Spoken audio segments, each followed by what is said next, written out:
ମେଘମାଳରେ ଶୀଘ୍ର ଆସୁଥିବା ଆମ୍ଭମାନଙ୍କ ପ୍ରଭୁ ଯୀଶୁଖ୍ରୀଷ୍ଟଙ୍କ ଅତି ପବିତ୍ର ଓ ବହୁମୂଲ୍ୟ ନାମରେ ଆପଣ ସମସ୍ତଙ୍କୁ ଆଉ ଗୋଟିଏ ନୂତନ ପ୍ରସଙ୍ଗରେ ପୁନର୍ବାର ମୁଁ ସ୍ୱାଗତ କରେ। ପ୍ରତିଦିନ ଭଳି ଆଜି ମଧ୍ୟ ଆଉ ଗୋଟିଏ ପ୍ରସଙ୍ଗକୁ ନେଇ ଆପଣମାନଙ୍କ ନିକଟରେ ଆସିବା ପାଇଁ ପ୍ରଭୁଙ୍କର ବାକ୍ୟ ଜରିଆରେ ଆପଣମାନଙ୍କ ସହିତ କଥାବାର୍ତ୍ତା ହେବା ପାଇଁ ସ୍ୱର୍ଗର ପରମେଶ୍ୱର ମୋତେ ଅନୁଗ୍ରହ କରିଛନ୍ତି। ସେଥିପାଇଁ ପ୍ରଭୁଙ୍କୁ ମୁଁ ହୃଦୟ ସହିତ ଧନ୍ୟବାଦ ଦେଉଛି। ପ୍ରିୟ ଭାଇ ଭଉଣୀମାନେ, ଆସନ୍ତୁ ଆଜି ମଧ୍ୟ ପ୍ରଭୁଙ୍କ ବାକ୍ୟରୁ ଆମେ ଆଉ ଗୋଟିଏ ନୂତନ ପ୍ରସଙ୍ଗରେ ଅଳ୍ପ ସମୟ କଥାବାର୍ତ୍ତା ହେବା। ଆଜି ଆମେ ଯେଉଁ ପ୍ରସଙ୍ଗରେ କଥାବାର୍ତ୍ତା ହେବା ସେହି ପ୍ରସଙ୍ଗଟି ଏହିପରି ଅଟେ, ନିଜ ପାଇଁ ପ୍ରାର୍ଥନା କରୁଅଛ କି? ଆଜିର ପ୍ରସଙ୍ଗ ହେଲା ନିଜ ନିମନ୍ତେ ପ୍ରାର୍ଥନା କରୁଅଛ କି? ଏହି ପ୍ରସଙ୍ଗରେ ପ୍ରଭୁଙ୍କ ବାକ୍ୟରୁ ଆମେ ଅଳ୍ପ ସମୟ କଥାବାର୍ତ୍ତା ହେବା। ଆମେ ଖ୍ରୀଷ୍ଟ ବିଶ୍ୱାସୀ ଭାବରେ ଅନେକ ବିଷୟ ନେଇ ପ୍ରାର୍ଥନା କରିଥାଉ। ଅନେକ ଭାଇ ଭଉଣୀମାନଙ୍କର ପ୍ରାର୍ଥନା ଅନୁରୋଧକୁ ଆମେ ଲେଖିଥାଉ।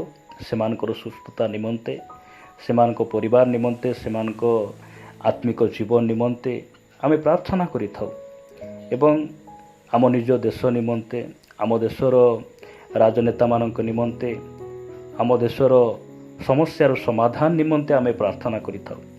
ଆଉ ଏହିସବୁ ବିଷୟରେ ପ୍ରାର୍ଥନା କରିବା ପାଇଁ ବାଇବଲ ଆମ୍ଭମାନଙ୍କୁ ଉତ୍ସାହିତ କରେ, ଶିକ୍ଷା ଦିଏ। ଆଉ ଏହିସବୁ ବିଷୟ ଜଣେ ଖ୍ରୀଷ୍ଟ ବିଶ୍ୱାସୀ ଯେ ପ୍ରାର୍ଥନା କରିବା କର୍ତ୍ତବ୍ୟ ଅଟେ। ଆଉ ଏହିସବୁ ବିଷୟ ପ୍ରାର୍ଥନା କରିବା କୌଣସି ପ୍ରକାର ଭୁଲ ନୁହେଁ। କିନ୍ତୁ ଅନେକ ସମୟରେ ଆମେ ନିଜ ପାଇଁ, ନିଜ ଆତ୍ମିକ ଜୀବନ ପ୍ରତି ଆମେ ଧ୍ୟାନ ଦେଇନଥାଉ, ଅଣଦେଖା କରିଥାଉ ଏବଂ ନିଜର ସିଦ୍ଧତା ପାଇଁ ଆମେ ପ୍ରାର୍ଥନା କରିନଥାଉ। ଆଜି ଆମେ ବାକ୍ୟରୁ ଅଳ୍ପ ସମୟ କଥାବାର୍ତ୍ତା ହେବା ଯେ ନିଜ ନିମନ୍ତେ ପ୍ରାର୍ଥନା କରିବା କେତେ ଜରୁରୀ ଅଟେ ଏବଂ କେତେ ବାଧ୍ୟତାମୂଳକ ଅଟେ। ପ୍ରିୟ ପ୍ରଭୁଙ୍କ ଲୋକମାନେ, ଆସନ୍ତୁ ବାକ୍ୟରୁ ଗୋଟେ ପଦ ପଢ଼ି ଆମେ ଆଗକୁ ବଢ଼ିବା। ଏକ ବାକ୍ୟରେ ଏ ପ୍ରକାର ଲେଖାଯାଏ, ଆପଣମାନେ 2 କରିନ୍ଥୀୟ 13 ଅଧ୍ୟାୟକୁ ଆସିବେ। 2 କରିନ୍ଥୀୟ 13 ଅଧ୍ୟାୟ 5 ପଦ ଲେଖାଯାଏ, ତୁମ୍ଭେମାନେ ବିଶ୍ୱାସରେ ଅଛ କି ନାହିଁ ସେ ବିଷୟରେ ଆପଣା ଆପଣାକୁ ପରୀକ୍ଷା କର। ଆପଣା ଆପଣାର ବିଚାର କର, କିମ୍ବା ଯୀଶୁଖ୍ରୀଷ୍ଟ ଯେ ତୁମ୍ଭମାନଙ୍କଠାରେ ଅଛନ୍ତି ଏହା କି ତୁମ୍ଭେମାନେ ନିଜ ନିଜ ବିଷୟରେ ଜାଣ ନାହିଁ? ଯଦି ଏହା ନ ହୁଏ ତାହାହେଲେ ତୁମ୍ଭେମାନେ ପରୀକ୍ଷା ସିଦ୍ଧ ନୁହଁ। ପ୍ରଭୁଙ୍କ ନାମର ଗୌରବ ହଉ। ପ୍ରିୟମାନେ, ଆମେ ଦେଖୁଛୁ ଯେ ତୁମ୍ଭେମାନେ ବିଶ୍ୱାସରେ ଅଛ କି ନାହିଁ ସେ ବିଷୟରେ ଆପଣା ଆପଣାକୁ ପରୀକ୍ଷା କର। ଆମେ ଆତ୍ମିକ ଜୀବନରେ ପ୍ରତିଦିନ ବଢ଼ୁଛୁ କି ନାହିଁ, ଏହି କଥା ମୋ ସ୍ତ୍ରୀ, ମୋ ସ୍ୱାମୀ, ମୋର ଭାଇ ଭଉଣୀ, ମୋ ମଣ୍ଡଳୀର ପାଳକ ମୋତେ ପରୀକ୍ଷା କରିବା ଆବଶ୍ୟକ ନାହିଁ। ବାଇବେଲ କହେ ଆମେ ନିଜେ ପରୀକ୍ଷା କରିବାର ଅଛି। ନିଜର ଆତ୍ମିକ ଜୀବନ ପ୍ରତି ଆମେ ଧ୍ୟାନ ଦେବାର ଆବଶ୍ୟକ ରହିଛି। ଅନେକ ସମୟରେ ଅନେକ ଭାଇ ଭଉଣୀମାନଙ୍କର ଆତ୍ମିକ ଜୀବନକୁ ଦେଖି ଆମେ ପ୍ରଶଂସା କରିଥାଉ, ଖୁସି ହେଇଥାଉ ଏବଂ ସେମାନଙ୍କର ଆତ୍ମିକ ଜୀବନ ଯେଉଁ ସମୟରେ ଶିଥିଳ ହୋଇଯାଏ ସେମାନଙ୍କ ପ୍ରତି ଆମେ ଧ୍ୟାନ ଦେଇଥାଉ, କିନ୍ତୁ ନିଜ ନିମନ୍ତେ ଆମେ ମନୋଯୋଗ କରିନଥାଉ। ବାଇବେଲ କହେ ତୁମ୍ଭେମାନେ ବିଶ୍ୱାସରେ ଅଛ କି ନାହିଁ ତୁମେ ଆପଣା ଆପଣାକୁ ପରୀକ୍ଷା କର। କେତେ ସୁନ୍ଦର ବାକ୍ୟ ପରମେଶ୍ୱର ଆମକୁ ଲେଖିକିନା ଦେଇଛନ୍ତି। ପ୍ରଭୁଙ୍କ ନାମର ଗୌରବ ହଉ।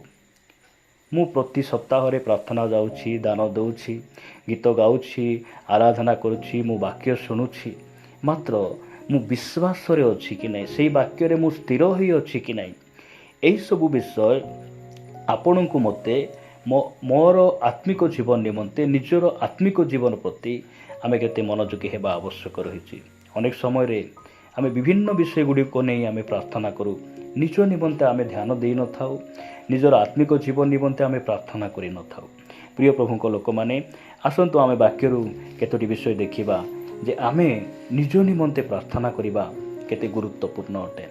ଗୀତ ରଚକ ସେ ନିଜ ନିମନ୍ତେ ପ୍ରାର୍ଥନା କରୁ କରୁ ଏହି ପ୍ରକାର କହନ୍ତି। ଆପଣମାନେ ଗୀତ ସଂହିତା 139 ଅଧ୍ୟାୟକୁ ଆସିବେ। ଗୀତ ସଂହିତା 139 ଅଧ୍ୟାୟ 23 ଆଉ 24 ପଦ ମୁଁ ଆମ ସମସ୍ତଙ୍କ ନିମନ୍ତେ ପଢ଼ିବା ପାଇଁ ଚାହେଁ। ଲେଖାଯାଏ, ହେ ପରମେଶ୍ୱର, ମୋହର ଅନୁସନ୍ଧାନ କର ଓ ମୋ ଅନ୍ତଃକରଣର ପରିଚୟ ନିଅ। ମୋତେ ପରୀକ୍ଷା କର ଓ ମୋର ସଂକଳ୍ପ ସବୁ ଜ୍ଞାତ ହୁଅ। ଆଉ ମୋ ଅନ୍ତରରେ ଦୁଷ୍ଟତାର କୌଣସି ମାର୍ଗ ଅଛି କି ନାହିଁ ଏହା ଦେଖ, ପୁଣି ଅନନ୍ତ ପଥରେ ମୋତେ ଗମନ କର। ପ୍ରଭୁଙ୍କ ନାମର ଗୌରବ ହେଉ। ଅନନ୍ତ ପଥରେ ଚାଲିବାକୁ ହେଲେ ଆମେ ଜଗତର ପାପ ନେଇ, ଜଗତର ମନ୍ଦତା ନେଇ, ଅଭିଳାଷ ନେଇ, ଜାଗତିକ ବିଷୟ ନେଇ ଆମେ ଚାଲିପାରିବା ନାହିଁ। ଗୀତ ରଚକ ସେ ପ୍ରଭୁଙ୍କ ନିକଟରେ ସେ ଏହି ପ୍ରାର୍ଥନା କରୁଛନ୍ତି, ପ୍ରଭୁ ମୁଁ ତ ତୁମକୁ ଭୟ କରେ, ତୁମ ବାକ୍ୟ ଶୁଣେ, ମୁଁ ପ୍ରତିଦିନ ତୁମରି ସେଇ ଗୃହକୁ ଯାଏ, ମୁଁ ତୁମର ପ୍ରତିଷ୍ଠା କରେ, ପ୍ରଶଂସା କରେ, ତଥାପି ମୋ ଜୀବନରେ କୌଣସି ଦୁଷ୍ଟତାର ମାର୍ଗ ଅଛି କି ନାହିଁ ମୁଁ ନିଜେ ବି ଜାଣିପାରେ ନାହିଁ। ତୁମ ପସନ୍ଦ ନ ହେଲା ଭଳି, ତୁମକୁ ଦୁଃଖ ଦେଲା ଭଳି ମୋର ଭିତରେ ଯଦି କୌଣସି ବିଷୟ ଅଛି, ପ୍ରଭୁ ତୁମେ ମୋତେ ଦେଖାଅ। ମୁଁ ସେଇଟାକୁ ଛାଡ଼ିଦେବି, ମୁଁ ପରିତ୍ୟାଗ କରିଦେବି। ଏହି ମନୋଭାବ ଆମ ଭିତରେ ଆସିବାର ଆବଶ୍ୟକ ରହିଛି। ଆମେ ନିଜ ପାଇଁ ପ୍ରାର୍ଥନା କରିବା ଆବଶ୍ୟକ ରହିଛି। ପ୍ରଭୁଙ୍କ ନିକଟକୁ ଆମେ ଯିବାର ଆବଶ୍ୟକ ରହିଛି। ପ୍ରଭୁ କହୁଛନ୍ତି ଯେ ତୁମଠାରେ ଯଦି କୌଣସି ଦୁଷ୍ଟତାର ମାର୍ଗ ଅଛି, ତୁମେ ସେଇଥିରୁ ଫେରିବାକୁ ପଡ଼ିବ, ବାହାରି ଆସିବାକୁ ପଡ଼ିବ। ଗୀତ ରଚକ ସେ ପରିବାର ପାଇଁ ପ୍ରାର୍ଥନା କରୁନାହାନ୍ତି, ସେ ସ୍ତ୍ରୀ ପାଇଁ, ଅନ୍ୟ କାହା ପାଇଁ, ତାଙ୍କ ରାଜ୍ୟର ସମସ୍ତ ପ୍ରଜାମାନଙ୍କ ପାଇଁ ସେ ପ୍ରାର୍ଥନା କରୁନାହାନ୍ତି। ସେ ରାଜା ହେଲେ ମଧ୍ୟ ନିଜେ ସେ ପ୍ରାର୍ଥନା କରୁଛନ୍ତି, ନିଜ ବିଷୟରେ ସେ ସାବଧାନ ହେଉଛନ୍ତି। ପ୍ରଭୁ ମୋ ଠାରେ କୌଣସି ଦୁଷ୍ଟତାର ମାର୍ଗ ଯଦି ଅଛି, ତୁମେ ମୋତେ କ'ଣ କର, ସେହି ମାର୍ଗକୁ ଦେଖାଇ ଦିଅ, ତୁମେ ପରୀକ୍ଷା କର ଏବଂ ମୋତେ ଅନନ୍ତ ପଥରେ ଗମନ କର। ପ୍ରଭୁ ଆମମାନଙ୍କୁ ଅନୁଗ୍ରହ କରନ୍ତୁ। ଆମେ ଖ୍ରୀଷ୍ଟ ବିଶ୍ୱାସୀ ଭାବରେ ନିଜ ନିମନ୍ତେ ଆମେ ଏହି ପ୍ରାର୍ଥନା କରିବା ଆବଶ୍ୟକ ରହିଛି। ପ୍ରଭୁ ମୁଁ ପ୍ରତି ସପ୍ତାହ ମଣ୍ଡଳୀକୁ ଯାଉଛି, ବାକ୍ୟ ଶୁଣୁଛି, ମାତ୍ର ଆଜି ଯାଏଁ ମୋର ଆତ୍ମିକତାର କୌଣସି ବିଷୟ ଉଣା ରହିଛି, କେଉଁଠି ମୁଁ ପଡ଼ିଯାଇଛି, ପ୍ରଭୁ ତୁମେ ମୋତେ ଦେଖାଅ। ଆଉ ସେଇଥିରୁ ମୁଁ ଯଦି ଉଠିବି ନପାରେ, ମୁଁ ଅନେକ ବିଷୟରେ ମୁଁ ପଡ଼ିଯାଇଛି, ପାରୁନାହିଁ, ପ୍ରଭୁ ତୁମେ ମୋତେ ଉଠାଅ, ହାତ ଧରି ମୋତେ ଅନନ୍ତ ପଥରେ ଗମନ କର। ଏହି ପ୍ରାର୍ଥନା ଆମମାନଙ୍କର ହେବାର ଆବଶ୍ୟକ ରହିଛି। ପ୍ରିୟ ଭାଇ ଭଉଣୀମାନେ, ହେଇପାରେ ଆମେ ସମସ୍ତଙ୍କ ଠାରୁ ଜ୍ଞାନୀ ହେଇପାରୁ, ଆମେ ଧନବାନ ହେଇପାରୁ, ଆମେ ସମାଜରେ ପ୍ରତିଷ୍ଠିତ ହେଇପାରୁ, ଆମର ସମ୍ପତ୍ତି ଅଧିକ ହେଇପାରେ, ମାତ୍ର ପରମେଶ୍ୱର ଆମଠାରୁ ଆମର ମହାନତା, ଆମର ଜ୍ଞାନ, ଆମର ସମ୍ପତ୍ତି, ଏହିସବୁ ବିଷୟ ପରମେଶ୍ୱର ଚାହାନ୍ତି ନାହିଁ। ଆୟୁବଙ୍କ ଜୀବନରେ ଆୟୁବ ଉଷ ଦେଶର ନମ୍ବର 1 ଧନୀ ବ୍ୟକ୍ତି ଥିଲେ, ମାତ୍ର ଆୟୁବଙ୍କର ସମ୍ପତ୍ତି ବିଷୟରେ ପରମେଶ୍ୱର ପ୍ରଥମରେ ଲେଖୁନାହାନ୍ତି। ଆୟୁବଙ୍କର ପୁଅ ଝିଅମାନଙ୍କ ବିଷୟରେ ପରମେଶ୍ୱର ପ୍ରଥମରେ ଲେଖୁନାହାନ୍ତି। ଆୟୁବଙ୍କର ଆଚରଣ ବିଷୟରେ ସେ ଲେଖୁଛନ୍ତି।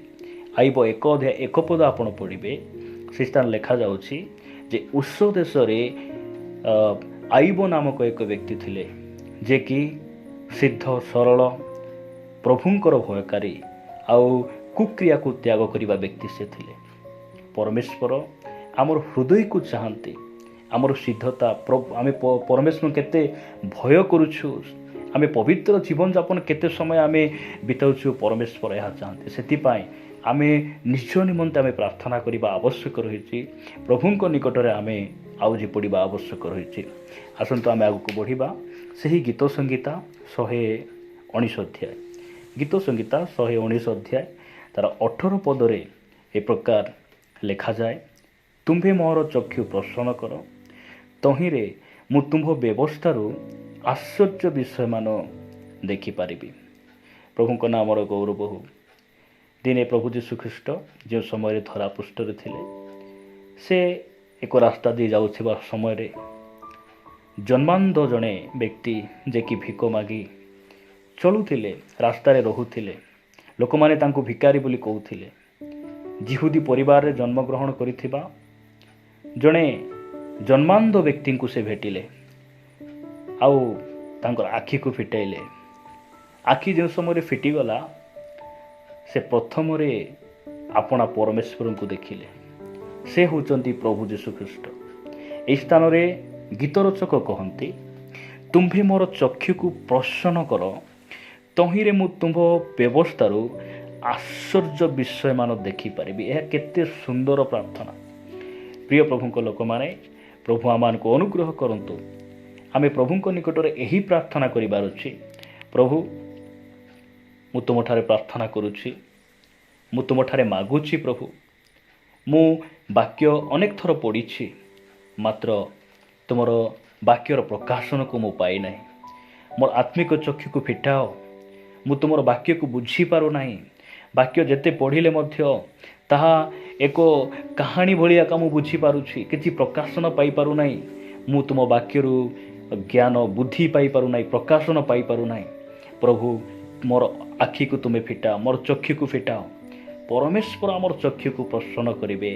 ଆମେ ଯେପରି କ'ଣ ଦେଖିପାରିବା, ତାହାଙ୍କ ବାକ୍ୟରୁ ଆଶ୍ଚର୍ଯ୍ୟ ବିଷୟମାନ ଦେଖିପାରିବା। ପ୍ରିୟ ପ୍ରଭୁଙ୍କ ଲୋକମାନେ, ଅନେକ ସେମାନେ ଆଖି ଏଥିପାଇଁ ଦେଖିବା ପାଇଁ ଚାହାନ୍ତି, ଜଗତର ରଙ୍ଗରସ ସବୁ ଦେଖିବା ପାଇଁ, ସିନେମା, ନାଟ, ଗୀତ, ବିଭିନ୍ନ ବିଷୟ ଗୁଡ଼ିକ ଦେଖିବା ପାଇଁ। ଏହି ସ୍ଥାନରେ ଗୀତ ରଚକ କହୁନାହାନ୍ତି ଯେ ମୋର ଆଖି ଟିକେ ଫିଟାଅ, ମୁଁ ଯେପରି ଜଗତ ପ୍ରତି ଅନେଇବି, ସୁନା ପ୍ରତି, ଟଙ୍କା ପ୍ରତି, ମୋର ପଦ ପଦବୀ ପ୍ରତି ଅନେଇବି। ଏହି କଥା ସେ କହୁନାହାନ୍ତି। ମୋର ଚକ୍ଷୁ ଫିଟାଅ, ମୁଁ ତୁମର ବାକ୍ୟକୁ ଦେଖିବି, ଆଉ ତୁମର ବ୍ୟବସ୍ଥାରୁ ଆଶ୍ଚର୍ଯ୍ୟ ବିଷୟମାନ ମୁଁ ଦେଖିବି। ପ୍ରଭୁଙ୍କ ନାମର ଗୌରବ ହଉ। ପ୍ରିୟ ଭାଇ ଭଉଣୀମାନେ, ପ୍ରଭୁ ଆମମାନଙ୍କୁ ଅନୁଗ୍ରହ କରନ୍ତୁ। ଆମେ ଏହି ପ୍ରାର୍ଥନା କରିବା, ପ୍ରଭୁ ମୋର ଆତ୍ମିକ ଚକ୍ଷୁକୁ ଫିଟାଅ, ମୁଁ ଯେପରି ତୁମ୍ଭକୁ ଦେଖିବି, ତୁମର ଆଶ୍ଚର୍ଯ୍ୟ ବିଷୟମାନ ଜାଣିପାରିବି। ଆଜି ଆପଣଙ୍କର ଆତ୍ମିକ ଚକ୍ଷୁ ଜଡ଼ ହୋଇଯାଇଛି କି, ଅନ୍ଧ ହୋଇଯାଇଛି କି? ଆପଣ ପ୍ରଭୁଙ୍କ ନିକଟକୁ ଆସନ୍ତୁ। ପ୍ରଭୁ ଆପଣଙ୍କର ଆତ୍ମିକ ଚକ୍ଷୁକୁ ସେ ଫିଟାଇବେ। ପ୍ରଭୁ ଆମମାନଙ୍କୁ ଅନୁଗ୍ରହ କରନ୍ତୁ। ଆସନ୍ତୁ ଆଗକୁ ବଢ଼ିବା। ଗୀତ ସଂହିତା 27 ଅଧ୍ୟାୟ, ଗୀତ ସଂହିତା 27 ଅଧ୍ୟାୟ 4 ପଦରେ ଲେଖାଯାଏ, ମୁଁ ସଦାପ୍ରଭୁଙ୍କ ସୌନ୍ଦର୍ଯ୍ୟ ଦେଖିବା ପାଇଁ ଓ ତାହାଙ୍କ ମନ୍ଦିରରେ ଅନୁସନ୍ଧାନ କରିବା ପାଇଁ ଯେପରି ଯାବଜୀବନ ସଦାପ୍ରଭୁଙ୍କ ଗୃହରେ ବାସ କରିବି, ଏହି ଏକ ବିଷୟ ମୁଁ ସଦାପ୍ରଭୁଙ୍କ ନିକଟରେ ମାଗିଅଛି, ତାହା ହିଁ ମୁଁ ଅନ୍ୱେଷଣ କରିବି। ପ୍ରଭୁଙ୍କ ନାମର ଗୌରବ। ଦାଉଦ, ତାଙ୍କର ପଦ ମର୍ଯ୍ୟାଦା ଥିଲା, ଧନ ସମ୍ପତ୍ତି ଥିଲା, ସେ ରାଜା ନୁହନ୍ତି, ସେ ମହାରାଜା ଅଟନ୍ତି। ମାତ୍ର ପ୍ରଭୁଙ୍କ ନିକଟରେ ସେ କ'ଣ ମାଗୁଛନ୍ତି? ଗୋଟିଏ ବିଷୟ ମାଗୁଛନ୍ତି। ତାହା କ'ଣ? ମୁଁ ତୁମର ସୁନ୍ଦରତା ଦେଖିବା ପାଇଁ ଚାହେଁ। ସେ ଗୋଟିଏ ପ୍ରାର୍ଥନା କରୁଛନ୍ତି, ପ୍ରଭୁ ମୁଁ ତୁମର ସୌନ୍ଦର୍ଯ୍ୟକୁ ମୁଁ ଦେଖିବା ପାଇଁ ଚାହେଁ, ଏବଂ ମୋର ଯାବଜୀବନ ତୁମର ଗୃହରେ ମୁଁ ବାସ କରିବା ପାଇଁ ଚାହେଁ। ଏହି ଗୋଟିଏ ବିଷୟ ମୁଁ ମାଗିଛି, ଆହୁରି ସେହି ବିଷୟ ହିଁ ମୁଁ କ'ଣ କରିବି? ମୋର ସାରା ଜୀବନ ମୁଁ ଖୋଜିବି। ଆପଣ ଆଜି କ'ଣ ଖୋଜୁଅଛନ୍ତି? ମୁଁ ଆପଣଙ୍କୁ ପଚାରିବା ପାଇଁ ଚାହେଁ, ଆପଣ କ'ଣ ଖୋଜୁଅଛନ୍ତି? ଆପଣ ପ୍ରଭୁଙ୍କୁ ଖୋଜୁଛନ୍ତି କି? ଆପଣ ତାହାଙ୍କର ସହଭାଗିତାକୁ ଖୋଜୁଛନ୍ତି କି?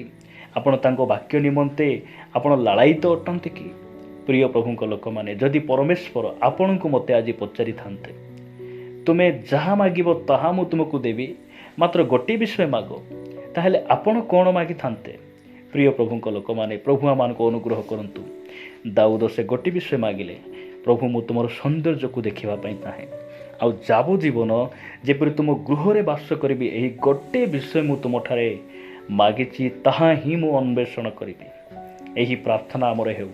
ଏହି ଶେଷ ଦିନମାନଙ୍କରେ ତାହାଙ୍କର ଆଗମନ ହେବା ପୂର୍ବେ ଆମେ କେବଳ ଯୀଶୁଙ୍କୁ ଚାହିଁବା। ମେଘମାଳରେ ଆସୁଥିବା ଆମର ପରମେଶ୍ୱରଙ୍କୁ ଆମେ ଚାହିଁବା। ସ୍ୱର୍ଗର ପରମେଶ୍ୱର ଏହା ଇଚ୍ଛା କରନ୍ତି। ସେଥିପାଇଁ ମାଥ୍ୟୁ 7 ଅଧ୍ୟାୟ 8 ଆଉ 9 ପଦରେ ଲେଖାଯାଉଛି, କ'ଣ ଲେଖାଯାଉଛି? ମାଗ, ତୁମ୍ଭମାନଙ୍କୁ ଦିଆଯିବ, ଖୋଜ, ସେଥିରେ ତୁମ୍ଭେମାନେ ସନ୍ଧାନ ପାଇବ, ଦ୍ୱାରରେ ମାର, ସେଥିରେ ତୁମ୍ଭମାନଙ୍କ ନିମନ୍ତେ ଫିଟାଇ ଦିଆଯିବ। ଆମେ ତାହାଙ୍କର ସୌନ୍ଦର୍ଯ୍ୟକୁ ମାଗିବା। ଆମେ ଗାଡ଼ି ଘୋଡ଼ା, ଟଙ୍କା, ସୁନା, ସମ୍ପତ୍ତି, ଜଗତର ବିଭିନ୍ନ ବିଷୟ ଗୁଡ଼ିକ ଆଜି ଅନେକ ଭାଇ ଭଉଣୀମାନେ ସେମାନେ ମାଗି ମାଗି ମାଗି ସବୁ ପାଇ ପାଇ ପାଇ ସେମାନେ ପ୍ରଭୁଙ୍କ ଠାରୁ ଦୂରକୁ ପଳାଇଲେ। କିନ୍ତୁ ଆମକୁ କ'ଣ ମାଗିବା ଆବଶ୍ୟକ ରହିଛି? ଆମ ନିମନ୍ତେ କ'ଣ ମାଗିବା କଥା? ବାଇବେଲ ଆମମାନଙ୍କୁ କ'ଣ କହେ? ସେହିସବୁ ବିଷୟ ଅନେକ ଧ୍ୟାନ ଦିଅନ୍ତି ନାହିଁ। ମାଗ, ଦିଆଯିବ। ଏ ଗୋଟିଏ ବିଷୟ ଆମେ ଜାଣିଛୁ ଯେ ସୁସ୍ଥତା ମାଗିବା, କେବଳ ପୁଅ ଝିଅ, ଘର, ଟଙ୍କା, ସୁନା, ସମ୍ପତ୍ତି, ଏହିସବୁ ବିଷୟରେ ଅନେକ ଖ୍ରୀଷ୍ଟିଆନ ମାନେ ଅଟକି ଗଲେ। ପ୍ରଭୁ ଆମମାନଙ୍କୁ ଅନୁଗ୍ରହ କରନ୍ତୁ। ଆମେ ତାଠାରୁ ମଧ୍ୟ ଆହୁରି ବହୁମୂଲ୍ୟ ବିଷୟ ଗୁଡ଼ିକ ଆମେ ମାଗିବା ପାଇଁ ଶିଖିବା ଆବଶ୍ୟକ ରହିଛି। ତାହା କ'ଣ?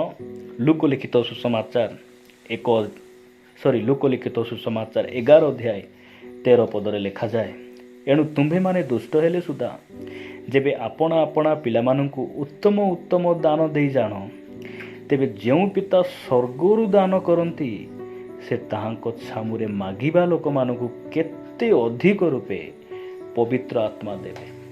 ପବିତ୍ର ଆତ୍ମାଙ୍କୁ ଆପଣ ମାଗନ୍ତୁ, ପ୍ରଭୁଙ୍କ ନିକଟରେ ଅଭିଷେକ ମାଗନ୍ତୁ, ତାହାଙ୍କର ଶକ୍ତି ସାମର୍ଥ୍ୟକୁ ଆପଣ ମାଗନ୍ତୁ। ତାହେଲେ ଆପଣ କ'ଣ ହେଇପାରିବେ? ସେଇ ଅନନ୍ତ ପଥରେ ଗମନ କରିପାରିବେ ଏବଂ ତାହାଙ୍କର ଆଗମନ ନିମନ୍ତେ ଆପଣ ପ୍ରସ୍ତୁତ ହୋଇପାରିବେ। ପ୍ରିୟ ପ୍ରଭୁଙ୍କ ଲୋକମାନେ, ପ୍ରଭୁ ଆମମାନଙ୍କୁ ଅନୁଗ୍ରହ କରନ୍ତୁ। ସେଥିପାଇଁ ଆମେ ନିଜ ନିମନ୍ତେ ଆମେ ପ୍ରାର୍ଥନା କରିବା, ନିଜ ନିମନ୍ତେ ପ୍ରାର୍ଥନା କରିବା। ଆମେ ଅନେକ ସମୟରେ କ'ଣ ହେଇଛୁ? ଆମେ ଭୁଲି ଯାଇଛୁ। ସେଥିପାଇଁ ନିଜର ଆତ୍ମିକ ଜୀବନ ନିମନ୍ତେ, ନିଜର ସିଦ୍ଧତା ନିମନ୍ତେ, ନିଜର ବ୍ୟକ୍ତିଗତ ଭାବରେ ଆମମାନଙ୍କର ଯେଉଁ ଦୁର୍ବଳତା ରହିଛି ସେସବୁ ବିଷୟରେ ଆମେ କ'ଣ ହେବା? ଯତ୍ନବାନ ହେବା। ନିଜ ପାଇଁ ଆମେ ପ୍ରାର୍ଥନା କରିବା।